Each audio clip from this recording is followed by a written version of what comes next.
E4G season finale. Diving.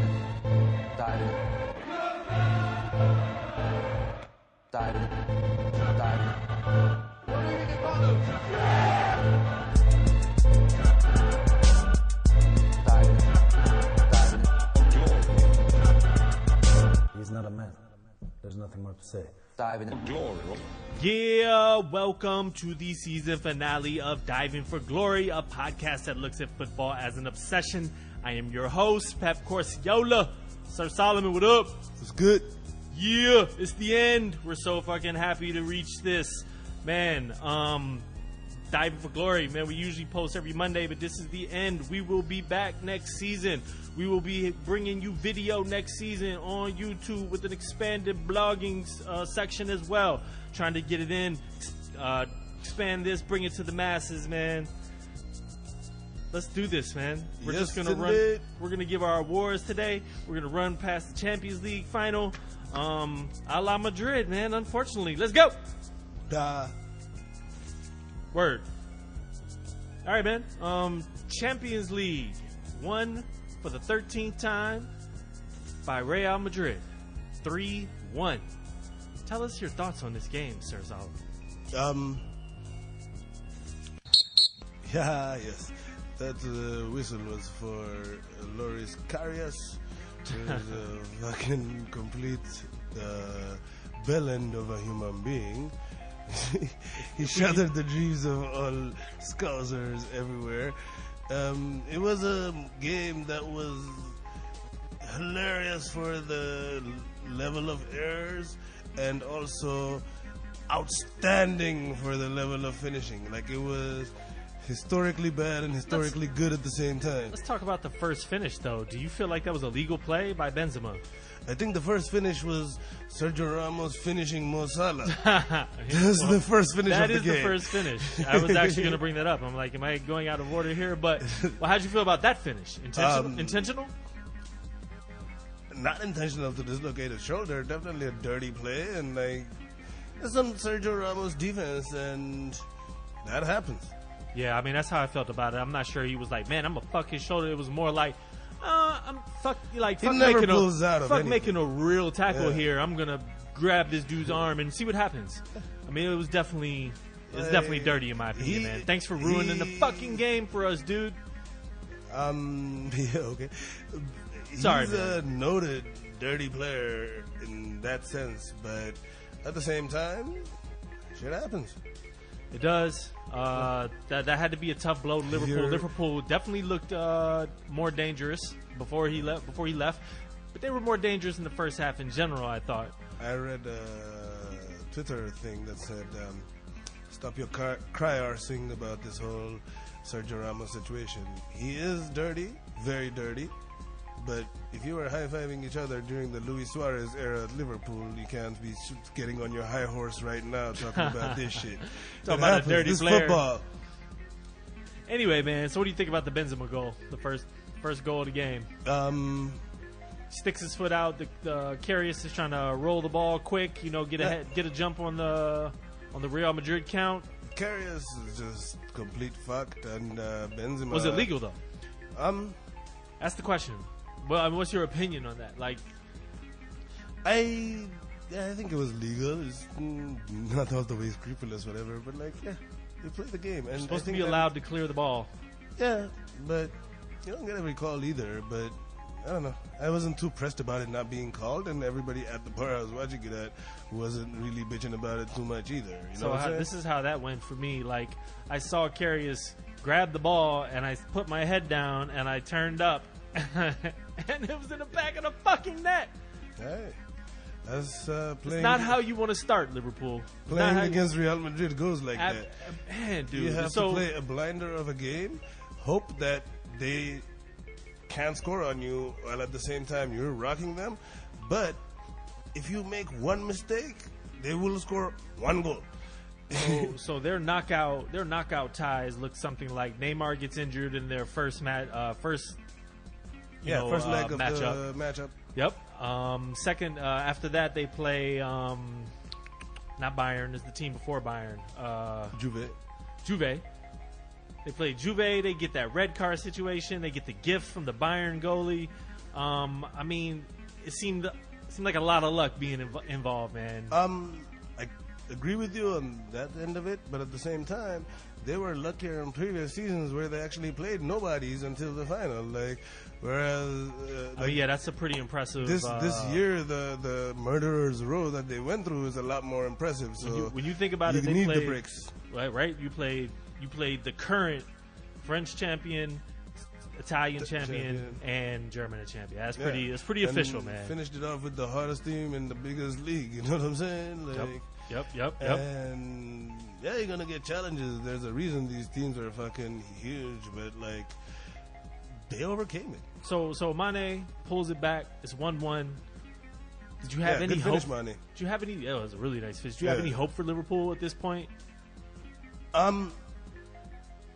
No. I thought that like the level of hope I had was that if Madrid fuck up one time and Liverpool score, then Liverpool might be able to take it to penalties on 2-2. Like that's the level of like the maximum they could accomplish in my opinion. And at halftime I was talking to friends and I was telling them, if you don't get ahead soon, Gareth Bale is gonna come on and Gareth Bale about to shit on y'all, you know? Yep. And yeah. And as we discussed earlier before we started recording, I said second minute. I'm like, so Isco and Benzema, and you bring Gareth Bale on at the 60th minute, like you can't compete with that. Like that's just fucking ridiculous. And he's been in that form too. He did that shit to Barcelona. Have you seen pictures of his bicycle kick goal? Pictures? No, I saw it about 4 times in real life. Okay, but go back to and try to find the picture that has anybody around him in it. It looks like he did it in a studio. Yeah, he's like by himself. I'm like, how the fuck did you miss this guy? I mean, he cost 100 million before people started costing 100 million. Like, this is a big fucking name. He didn't just sneak in. He's not like Danilo or some shit. It's true. Like, I mean, mark that motherfucker. With all that being said, man, I did feel wicked, amazing goal. But, whew, better than surprised. Better than Ronaldo's? Against Juventus? Yeah. Funny thing is that they both got scored at the same minute, 64th. Really? Yeah. Oh, wow. But I think so, and I think that you know how they have the league scoring differential, they have the 1.5. You know, like I think that this one should get a higher rank because it's like the tie game Champions League final. Yeah. No, it was. Yeah, it was amazing. The placement on it was amazing. The finish. Left foot. Huh? Left foot? No, right. It was the right foot. I think I was just high. Or turned around. Turned around myself. It's kind of hard to keep up with the feet when he's upside down. It was the other way. Anyway. Word up, man. So at this point, 2-1. But honestly, man, second half, Liverpool didn't even look like a threat. That was done. Yeah, it was done. That was done. By once it was 2-1, it felt like a 4-1. Like they had it in the bag, and then when I finally went and looked at the stats, I looked at the stats after the match. I think I was kind of shocked that Real had dominated possession that extensively. But yeah, it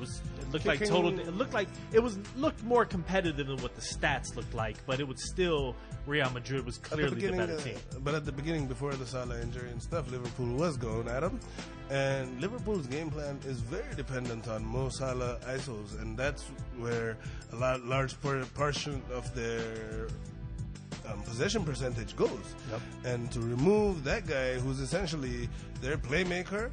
Like that, and they didn't stand a chance. Huh? And at that point, you start to say, "Wish we had Coutinho."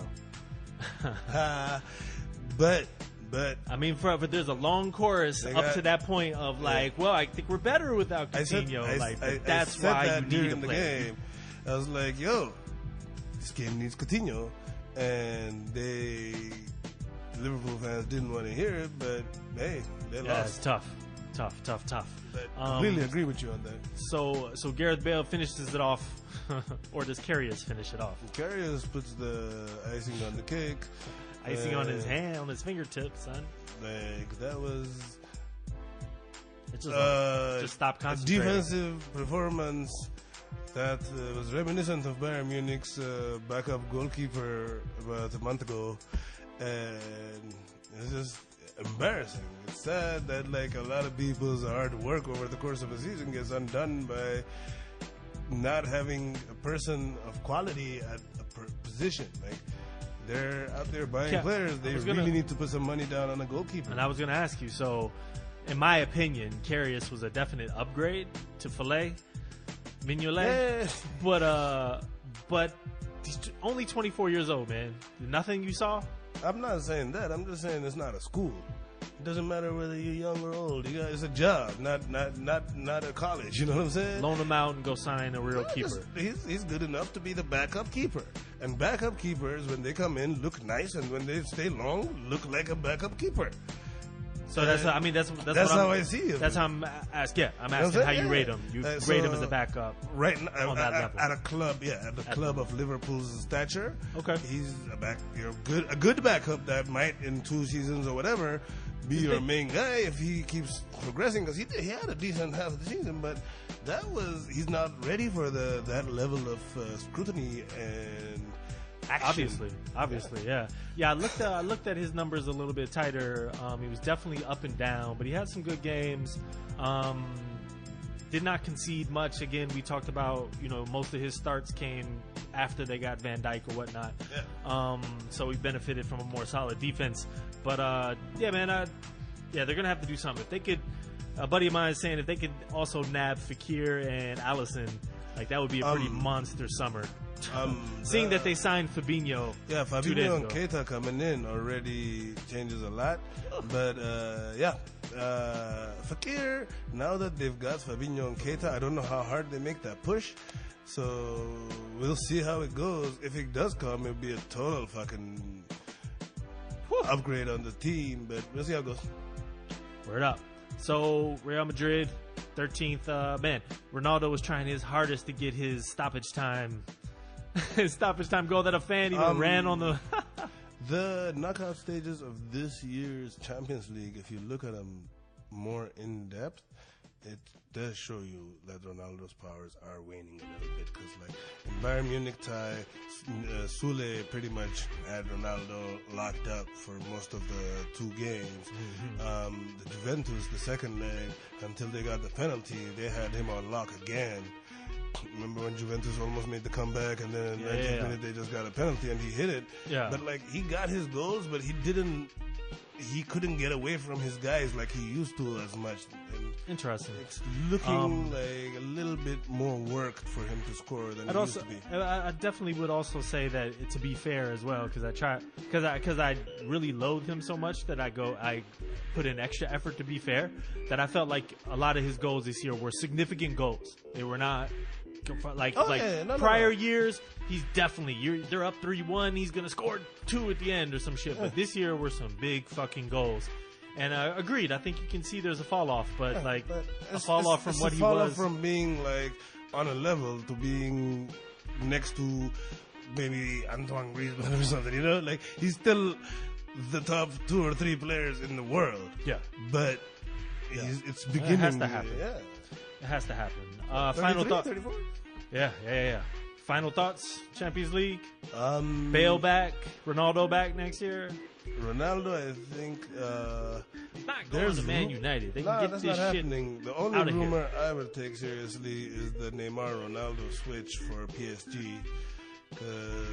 That I could really see happening. Outside of Ronaldo that, could go score 50 goals in League One, get paid, live in Paris, play in the Champions League. Yeah, like, that sounds would be like the a life win for him. Fuck yeah! And let me tell you this though, nobody's gonna be trying to take the ball from Ronaldo when he take a penalty. Nobody. Like, that's when you know whose level you're at, dude. Like, nobody on any team is gonna do that.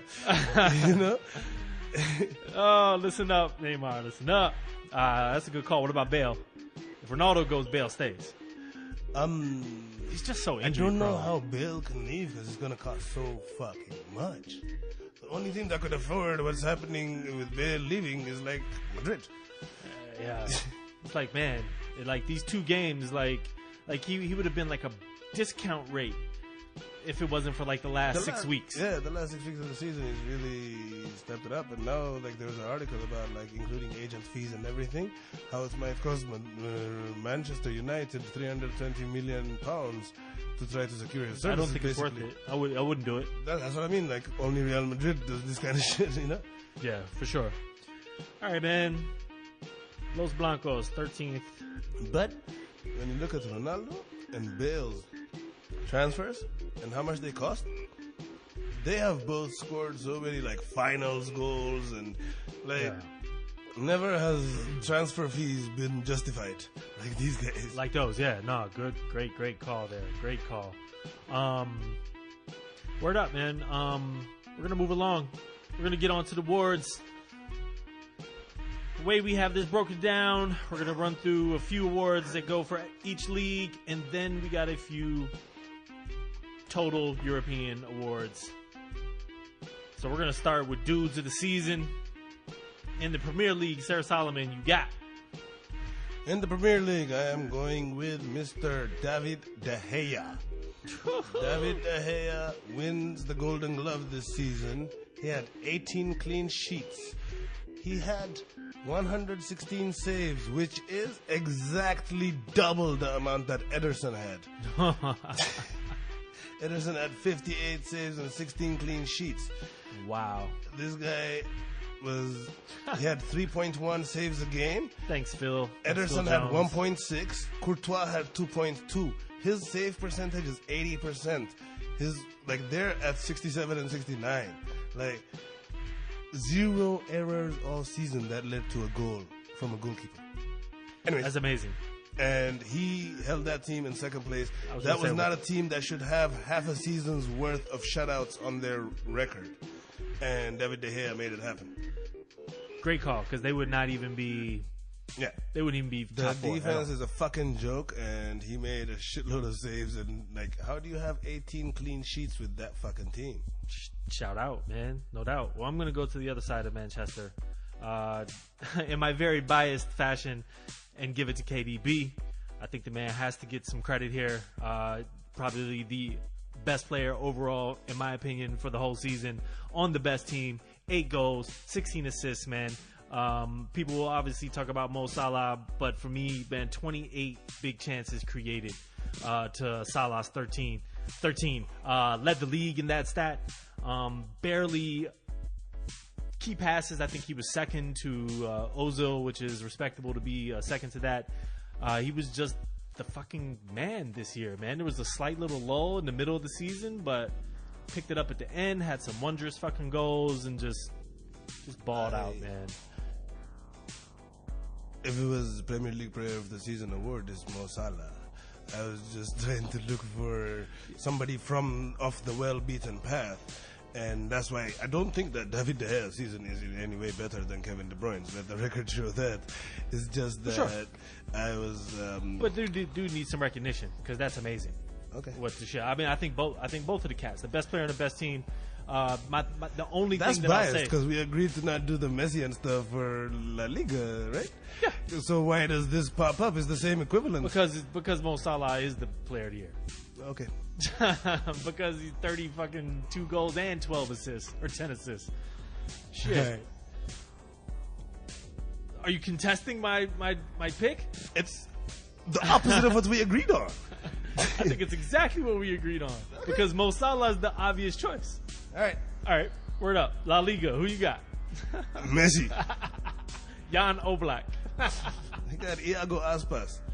I looked at him too. Go ahead. Yeah, 22 goals, a goal every 133 minutes, which is on the level with Bale. He did it on Celta Vigo. They didn't win any cups. They didn't go undefeated. None of that shit. He had 5 assists from 17 chances created, so his teammates were shit. And he had 76% accuracy on his passing. He pretty much carried that offense, and the defense couldn't keep up with them. But Iago Aspas was a one-man offensive. Yeah, he balled out. Old dude too. He's like 30 or something, right? Yeah, I think like 28, 29. Spanish international.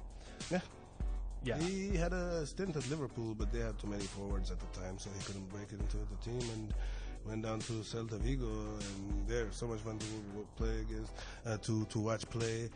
Played Barca to a 2-2 draw, like balled out. Yep, I give it to Oblak, man. 22 clean sheets, only 22 goals conceded total. That's kind of crazy to me. We already know they got a super stout defense, man. But man, second place in the league, kind of surprisingly, Europa champs.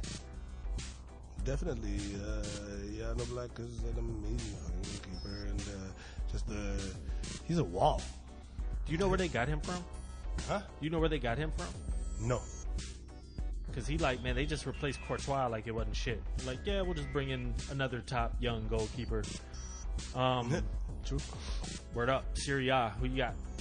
I had Paulo Dybala, mostly because of how up and down his season had gone.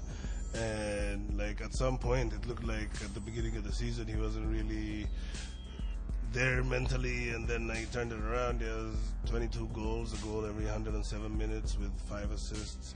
He's not statistically as impressive as some other guys like Ciro Immobile and stuff, but like if you look at the 93rd minute goals, the 90th minute goals, what he did in the Champions League, I mean the red card was hilarious, but like mostly he carried that offense, and even in some games woke up Gonzalo Higuain with like some key passes. It was pretty interesting. Word up. I looked at Dybala as well, but I was going to run with Lorenzo Insigne. 26-year-old man, Italian, man, 8 goals, 11 assists. Plays for Napoli. Napoli almost with the shock Scudetto. Finished second place, super strong. He still scored like 90 fucking points. He's a youth player for Napoli, so he came up through their system. He balled out this year, man. There's a lot of players on that, but he's like, I think, the most technically all around. Yeah, the Lorenzo Insigne had an amazing season. The only reason I wouldn't go with that is because offensively, the offensive three of Napoli were less good this year than they were last year. They scored like about 30 goals less, so I was like not giving them too much credit on that grounds. But Lorenzo Insigne did his part. Like he was a fucking baller. Hey, word up. Bundesliga. The man, James Rodriguez, the greatest fucking transfer ever. He's still on loan for another season, and then they have to pay 40 million euros for him. And I got the same. Yeah, you got to. Like, James Rodriguez's season in Germany was fucking amazing, beautiful. I don't know what else to say. The highest rated player in the league, 7 goals, 11 assists, top 3 in assists and chances created and key passes.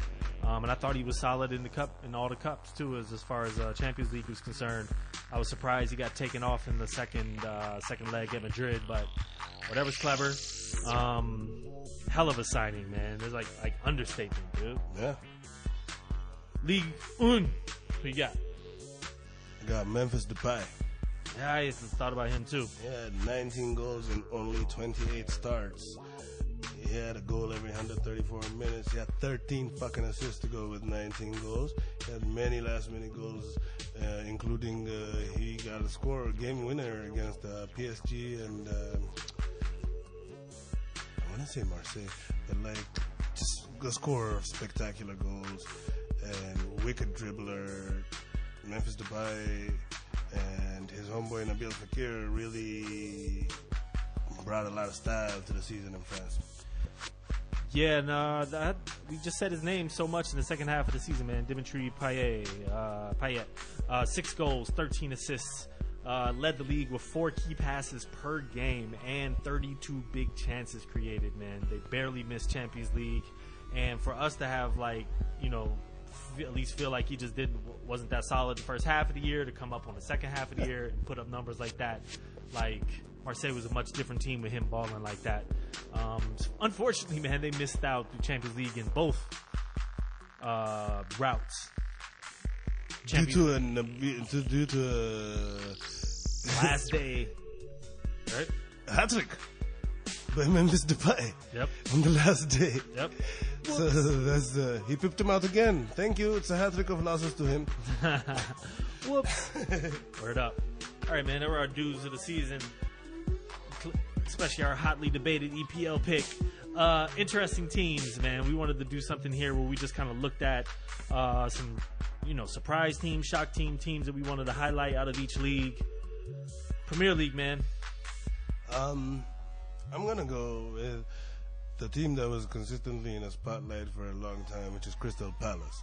They went from an 0-7 start that was historically the most embarrassing thing that could happen to you, not scoring a single fucking goal, losing every game, and firing Frank de Boer, replacing him with a coach that was supposed to be a fucking joke at this point. Hodgson comes back, and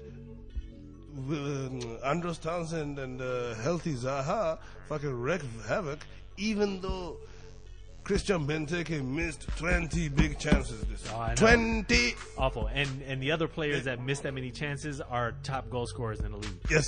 And they finished 11th after starting, like I said, with 0 points and 0 goals scored about a fifth of the way through the season. What? No doubt. So yeah, they finished. What did they finish? 11th? 10th? 11th. Yeah. Word up. I had to highlight Newcastle, man. No real major signings. Definitely played pragmatic. I saw games where they actually played attacking football and played it well. Yeah. They were safe relatively early, maybe with like 5 or 6 games left to go. Wonderful job, Rafa, man. He showed some loyalty, sticking around to lead them back from the championship. I mean, they won championship the year before, I think. Yeah. Even though the team owner had promised him more players after promotion, and also during January, nothing happened. And this is the team that takes the least shots per game in the Premier League because they don't have a striker. Yep. They play really good football, but it's hard to win without shooting. Without shooting, yeah, and actually scoring. Hell yeah, they finished like 12th or 13th or something. Yeah, crazy. La Liga, we got. I got Real Betis. Real Betis have been very up and down.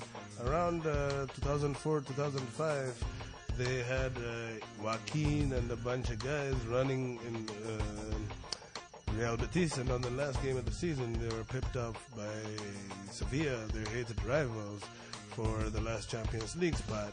A year later, they ended up getting fucking relegated. And since then, it's been up and down. Even this season, the beginning of the season, they didn't look too hot. The second half of the season, they got Marc Bartra on loan from Dortmund. Actually, I think this might be a straight-up buy. And then they have Joaquin. He's back. He's doing his thing, leading the team. Quique Setien, the manager, amazing job. Andres Cuadrado and a bunch of just old cats and dudes you don't know, just journeyman Spanish football players. And Antonio Sanabria, their fucking striker, had a goal every 106 minutes towards the end of the season. So I found Real Betis' story really interesting, and to add to it, they finished 6th, 1 point ahead of Sevilla. No doubt. That was a lot of information, man. That was really good. I'm not going to be able to compete with that much. But I got Getafe, man. Taking a look through their roster and seeing that they actually finished 8th in La Liga, there's not much going on there. There's not much youth. There's not much highly rated youth. There's some old players. There's some older players going on. Loic Remy's the only name that I really could pick out of. And Loic Remy came in the second half of the season, and he was injured. He actually started scoring on his debut. Yeah. So for them to finish 8th, man, they're the only team outside of the top 5 that actually scored more than they conceded. I thought that was a hell of an accomplishment there, and they were only 3 points back of a Europa spot. And they didn't score more than they conceded because they're a high-scoring team. They scored more than they conceded because they're a very good fucking defensive team, well coached. That's excellent selection. Getafe, great season. Hell yeah. Great call. Damn. They're a promoted team. That's what I'm saying. Even better. Word up. Serie A, who you got? Most interesting team in Serie A, Inter Milan. Inter Milan is a team of fucking workers that for most of the season had 2 guys doing all the offensive work for them. Mauro Icardi receiving from Perisic. That was the offense. In January, they added Rafinha in the midfield. So it's the way the team played and how chaotic it was. And then when Luciano Spalletti gets hired, he puts this team together and they start playing interesting football. They finish 4th ahead of Lazio on a mistake that the Lazio defender made, who they have signed for next season. Like, can't get much more interesting than that. Yeah, I looked at Inter, and they were pretty interesting. They didn't have much highly touted youth either. There were some old heads. I'm like, okay, word up. A lot of hardworking Eastern European guys and Argentine Barca Academy product up front. Yep. I went with an obvious choice kind of here, and I had to say Roma. Just an overall amazing year. The coach, obviously highly touted, classic comeback on Barcelona, almost did it to Liverpool. They beat Chelsea 3-0 in the knockout round. They finished 3rd, using obviously a mix of youth and older heads, throw away some other leagues, including like fucking Alexander Kolarov, who had a fucking outstanding Serie A year. And they sold probably the player of the year for the fucking world. And over the summer. And one of the better defenders in the world, in Antonio Rudiger, too. They did. That's a huge loss. Checo having a record-setting season the year before, had nothing even close to that. Still solid year. But he had an amazing season because even though he didn't score as much, he scored a lot bigger goals. He wreaked havoc in the second leg against Barcelona. Absolutely. Like, they didn't know what the fuck to do with him. Absolutely. Yep. Roma. Bundesliga, I got Schalke 04. Domenico Tedesco, ex-Italy international, is coaching the team of no names and has-beens to fucking comfortable second place, 8 points ahead of third. Naldo, the old Brazilian defender who's been in Germany, played for Wolfsburg all over the place. He's coming in with, like, he's about, I think, 6'5", and he had 7 league goals this season. Evgeny or whatever, Konoplyanka, his wing play is always inconsistent, but like this year, Tedesco managed to get a lot out of him, and he's wreaking havoc out there. And it's a bunch of no-name dudes, and they still had 12 clean sheets and finished with second place.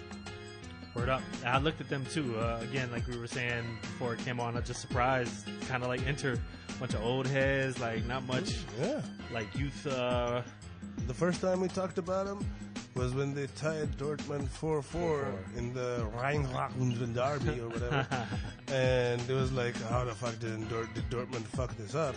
And if you look at the course of their season, like, Dortmund shouldn't be on the same football field as them because this team just had a much better season than Dortmund. Yep. And I got Hoffenheim, man. So this is a team that snubbed Champions League on the final day. Tons of youth on this team, actually, but not many huge names. Second year in a row that they qualified for Champions League. The coach, Julian Nagelsmann, is 30. I think you mentioned this last week or the week before. But, dude, why the fuck isn't Bayern hiring that guy? Last year, they finished 4th, which was a record for the team. And so this year, they finished 3rd. This guy has actually got the 2 most successful seasons of the club's history. That's what I'm saying. Like, and Bayern goes and hires a guy who finished 8th. I get what Bayern is doing, because the Bayern job is not just that. Like, there's a lot more to do, backroom, talking to politics. Yeah, the politicking, and Niko Kovac is going to be a good Bayern coach. And I don't know if Julian Nagelsmann is ready for the level of scrutiny. Like, coaching Hoffenheim and sneaking 3rd place is not the same at all as doing it again. And he's only 30. I mean, they're probably taking a wait and see approach anyway. Yeah, for Bayern, this is the look. What's he going to do once they get in the Champions League? They don't give a fuck about finishing 3rd. They want to see if you can put out a team and a game plan in a Champions League matchup. because that's when you interview for Bayern Munich. They don't care about some guy that finished fourth last year, played a little Europa this year. You got to have Champions League experience, and we're going to see this coming year, what he does. That's the only reason Bayern wouldn't hire him. Thank you. That's exactly what I was looking for. Ligue 1. Ligue 1. Most exciting team. I'm also biased because I've been kind of a pseudo fan of them for a little bit. Is Lyon. Yeah, same. The youth guys that are coming up, everybody hitting their stride at around the same age.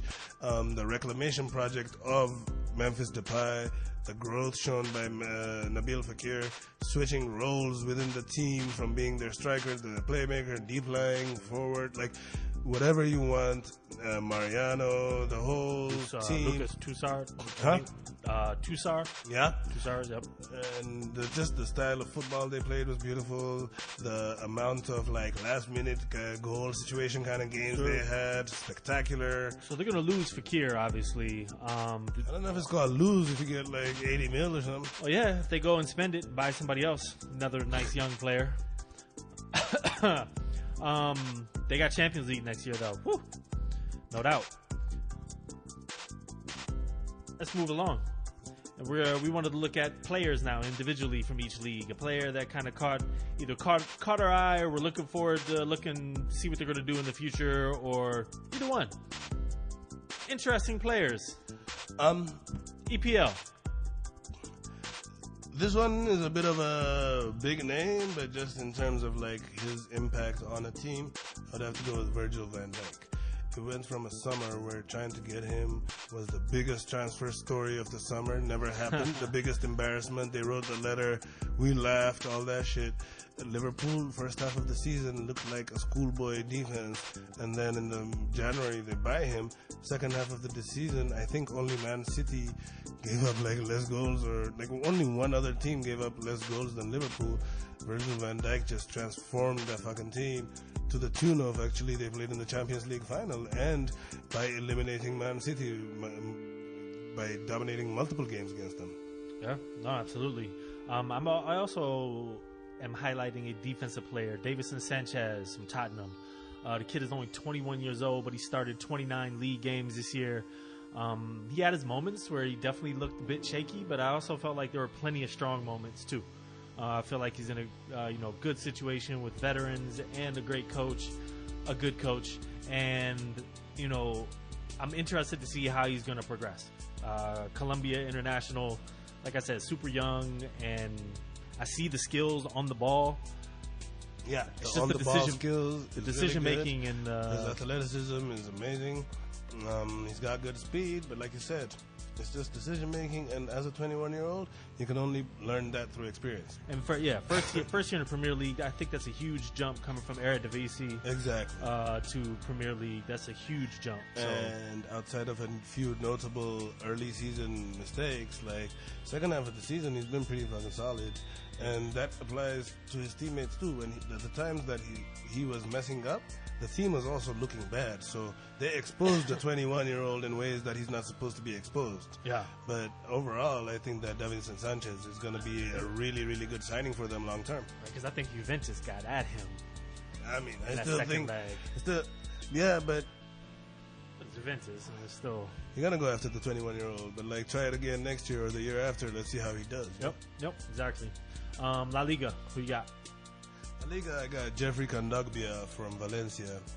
Jeffrey Kondogbia has had a weird career where he's been touted as a young French youth international and was supposed to be big things, but never really quite materialized, to where Inter loaned him to Valencia, and he holds down the middle of the field for them and allows Dani Parejo to play in a way that it has never really come to match like that for Dani Parejo. He's always been the guy that's like in the middle of the field, not defensively sound, not and the way that Jeffrey Kondogbia plays allows Valencia and Dani Parejo to make their moves, and hopefully they sign him for long term, because he was a real anchor of that team, left-footed defensive midfielder.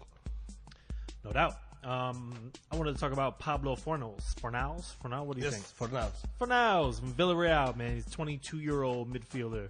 Villarreal qualified for Europa Not this much year. longer for Villarreal, I don't No, probably not, man. They just only picked him up a couple years ago, though. Yeah, or this past year, He 2017. seems like a rental for them at best. True. $14 million they paid for him from Malaga. He's probably valued at least 30-something now. I would say closer to 50.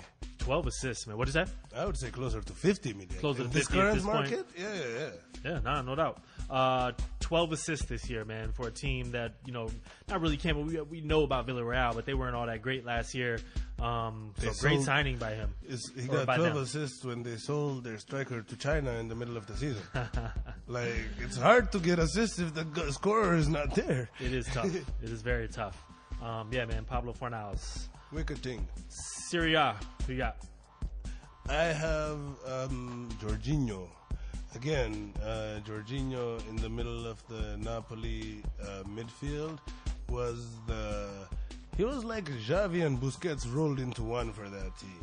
Like, he makes the tackles, but his especially his accurate long passes that set the Lorenzo Insigne and Dries Mertens and all of them on the counter are so fucking accurate. He led the league in pass accuracy, which is very rare for a midfielder. Like, usually that's a statistic led by defenders because they only make very safe passes. You know what I'm saying? Yep. Yeah. And another guy that's going to be going for a big transfer soon. Sarri is going. Man City was supposed to be getting him, but there's now rumors of a rejected Man City offer. And Chelsea, with the Sarri coming in, might be getting Jorginho. We'll see how it goes. I would not like to see that. I'm going to highlight a player from Lazio, even though we don't like fascists. No. Either way, Serej Milinkovic-Savic. Yep, Milinkovic-Savic. That dude is a a nice beast. 23-year-old Serbian, man. Attacking mid. I wouldn't expect him to be here this summer. He plays off the attacking mid, but he plays more off the left. Just a beast.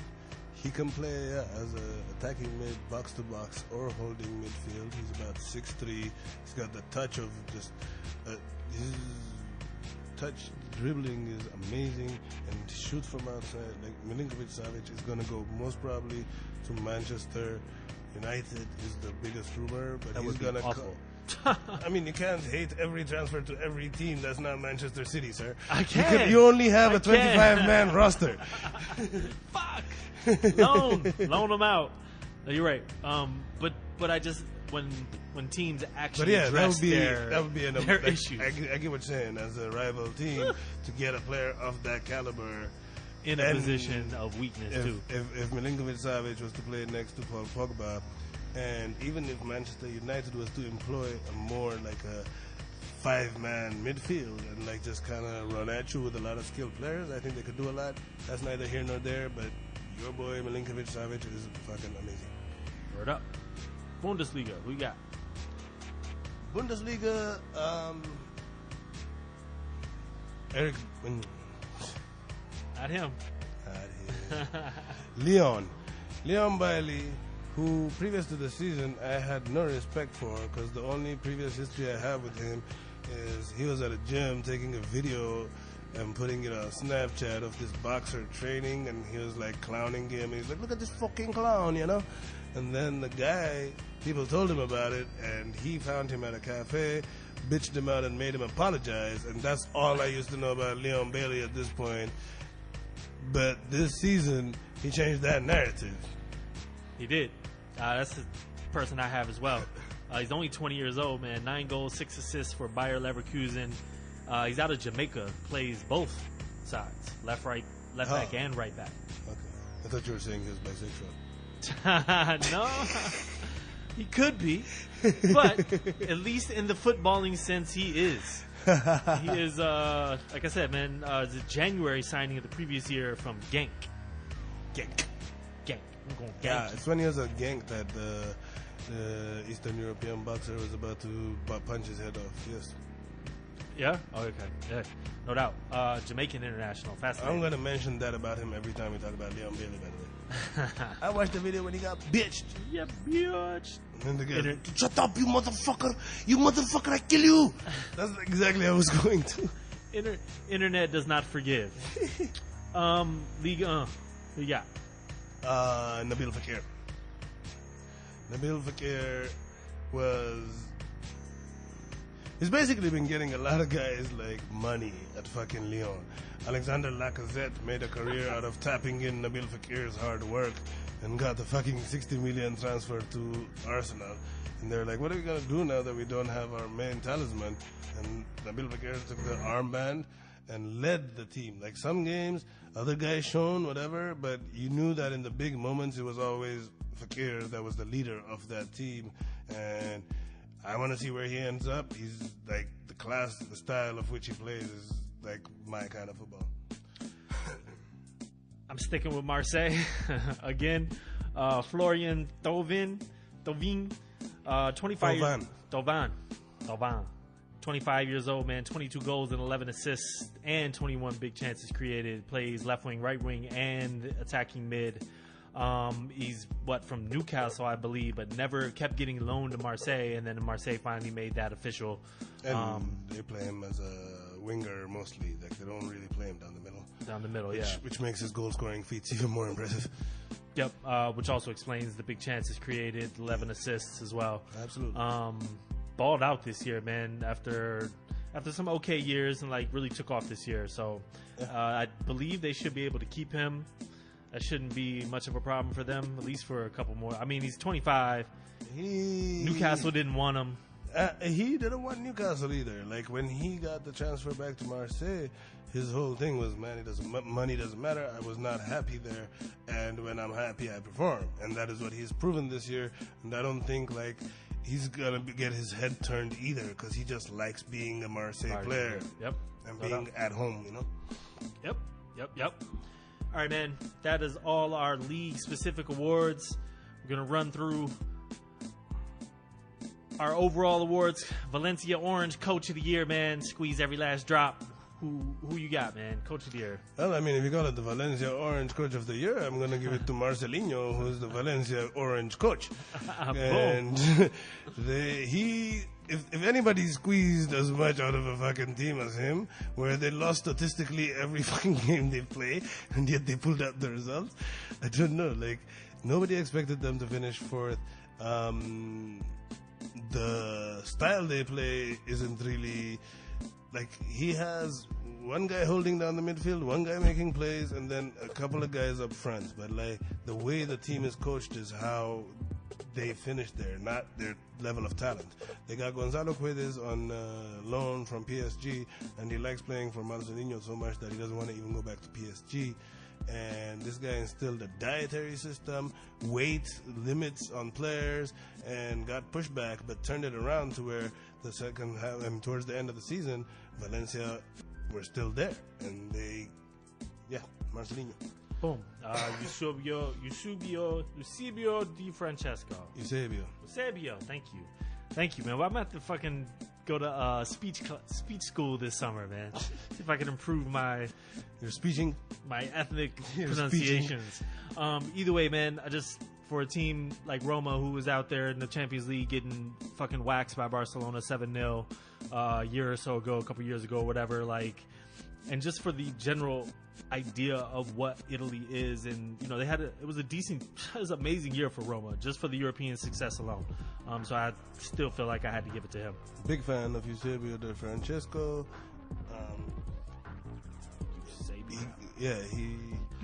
Eusebio. He should get all the credit. The only reason I didn't go with him was just sheer number of actual good, bigger name guys on that team. But Valencia's a great call. But the way he coached the second leg against fucking Barcelona, Eusebio Di Francesco, just for that alone, he should win an award of some sort. Yeah, straight up. And he just did. I don't know if you won anything else this year, sir, but you won a half an award at D4G. Hey. these awards are very, very, like, the worth is a lot. Half of this is like a quarter of a Ballon d'Or. A quarter. Twat happened moment. Twat happened moment. Sporting Lisbon players get beat up by their own fans, and the fucking prime suspect in this whole thing is the president of Sporting Lisbon, who had previously banned his whole team because they liked some internet thing that was against him. But yeah, he set out a mob of their own fans to beat up his team, and yeah.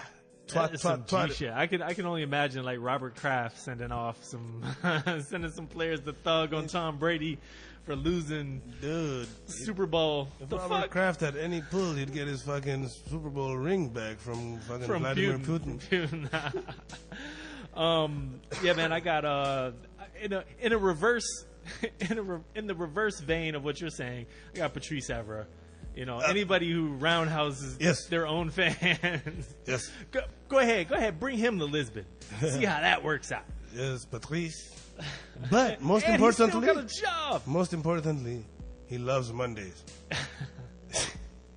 He loves Mondays. Well, he does the videos every Monday. I love this game, guys. Don't be jealous. Be happy. That's what he always says. Just the fact that he got a job this season in the Premier League is the twat happening moment in and of itself.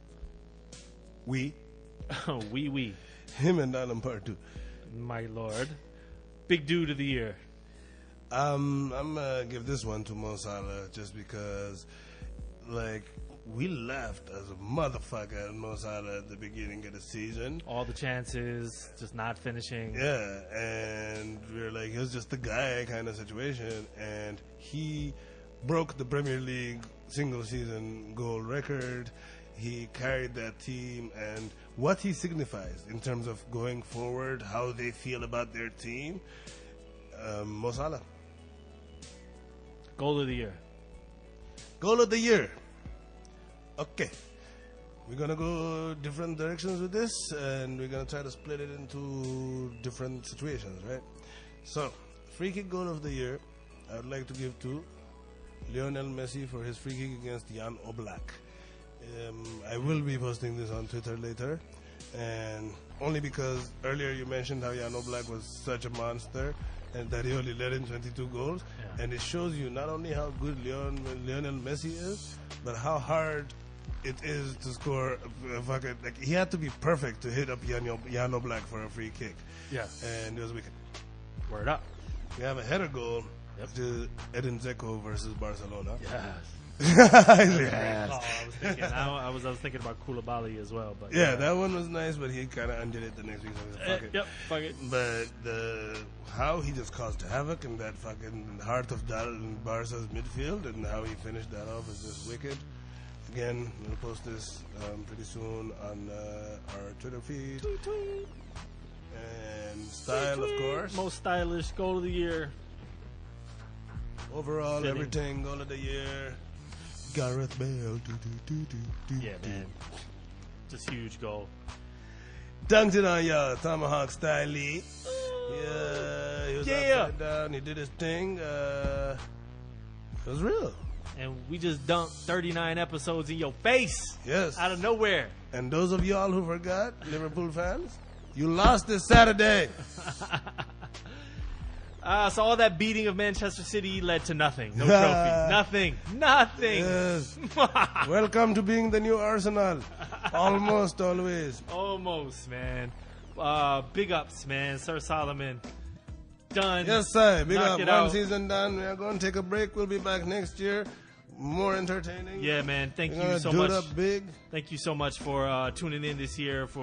If you listen to any of our episodes, it has been much appreciated. We will be back probably in mid-August. Sir Solomon. Big up Bush Doctor. He got married this weekend in Puerto Rico. Respect. Hey. Teddy, what up? No doubt, man.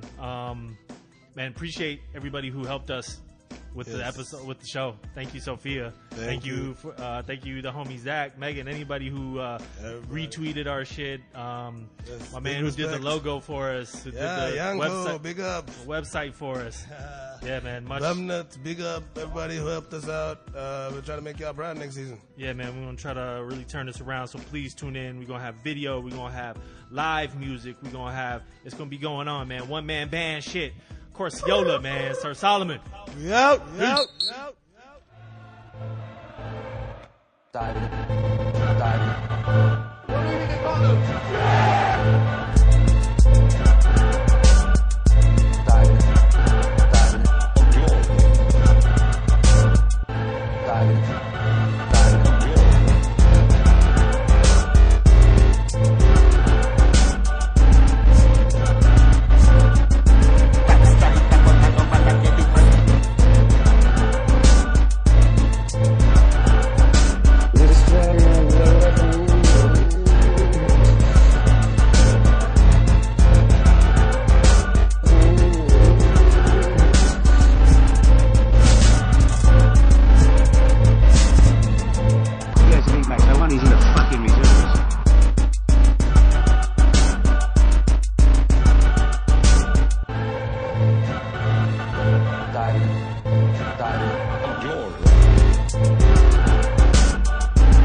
He's not a man.